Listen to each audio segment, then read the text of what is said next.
La branche rwandaise de l'association Appel pour l'avenir des enfants du monde intervient depuis 2004 dans les domaines de l'éducation, de la santé et de l'amélioration des conditions de vie des enfants vulnérables de Byumba. Depuis l'inauguration de la bibliothèque au début de l'année 2011, les collections de livres et de jeux sont renforcées par les venues mensuelles de la cellule mobile d'animation culturelle de l'Institut français du Rwanda.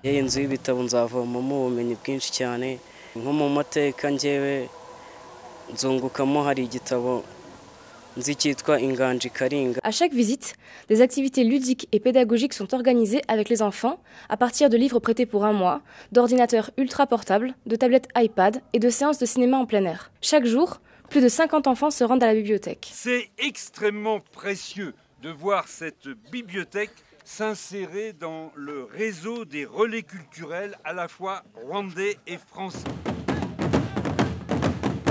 Parallèlement, grâce à l'association L'Appel France, 64 enfants de Byumba bénéficient de parrainages qui leur permettent l'accès à la scolarisation et à la formation. L'Appel igitangira natangiranye nabo bakamfasha mu kwiga kose naba nabuze ibikoresho by'ishuri bakabima banyubakira naho kuba natahaga nkabura ifunguro ryo kurya ariko ubu ngubu ndagenda nkiga nk'abandi bana bisanzwe nkiga nkafata kamba nabonye ifunguro. Si certains enfants restent aujourd'hui sans parrainage, l'association L'Appel, en collaboration avec l'association locale Wikwiheba, fournit un repas chaud par jour aux plus fragiles d'entre eux. Nyoboye ishyirahamwe Wikwiheba rigizwe n'abana 345 muri bo hari abatangiye biga primaire bo barangije secondaire.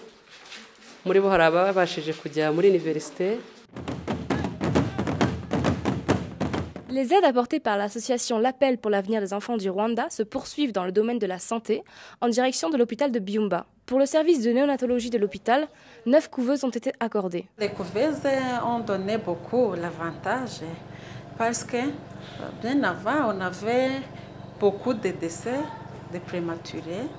Pour le moment, le nombre de décès sont diminués. Les déplacements de pédiatres et infirmières, membres de l'Appel France au Rwanda, permettent de délivrer des formations dans les domaines concernés au personnel de santé de quelques centres de santé, dont le centre de Mulindi. L'Appel nous a aidé beaucoup dans notre formation sanitaire. La fois passée, nous avons envoyé à l'hôpital pour nous aider, comme l'Appel, pour la formation de l'anatologie, pour les accouchements, les enfants qui sont nés dans la sens difficilement. Pour aider durablement les enfants, l'association Appel apporte un soutien global aux communautés dans lesquelles ils vivent. Depuis 2009 et en partenariat avec la Fondation Artelia de Grenoble et le syndicat des eaux d'Île-de-France, des réseaux d'adduction d'eau ont été et seront mis en place. Pour retenir les points de bornes-fontaines, on a fait des réunions avec les usagers.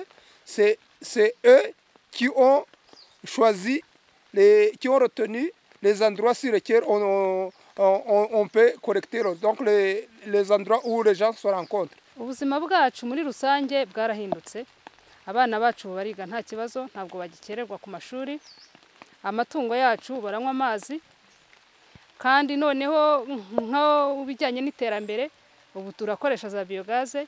Twajyaga tuvoma kure iri epfo hasi mu misozi ndetse hakabaho n'amazi mabi adutera indwara z'inzoka, ariko aya mazi ubu ngubu tunywa amazi meza ndetse byaduteye no kugira isuku. Dans les villages les plus reculés du district, près de 20 000 habitants ont accès à l'eau. Les conditions de vie de l'enfant et de sa famille sont alors sensiblement améliorées. En fait, il s'agit d'une adduction gravitaire, donc n'entraînant pas des frais d'exploitation élevés. On a une approche communautaire qui consiste à faire des perceptions, des redevances pour pouvoir faire les petites réparations éventuelles ou dans le cas échéant, faire le renouvellement de la conduite qui est supposé dans 10-15 ans. Twabasabaga rero ko aya mazi bayakomeza kugira ngo babandi bagikoresha nk'isaha yose kugira ngo bagere hano nabo ayo mazi abagereho.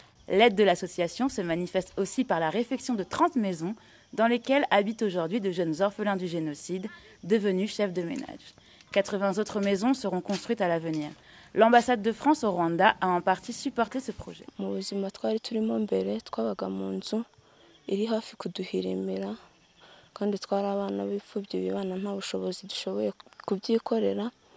Noneho urumva kuba baratwubakiye ni ikintu cyadushimishije cyane kuba twarabonye aho tuba hatanyagirwa. On a beaucoup de maisons qui doivent être consolidées, qui nécessaires à consolider, mais en général on a fait d'au-delà de 111 maisons, mais on vient de construire, on a fait de 30 maisons dans ces 3 sites.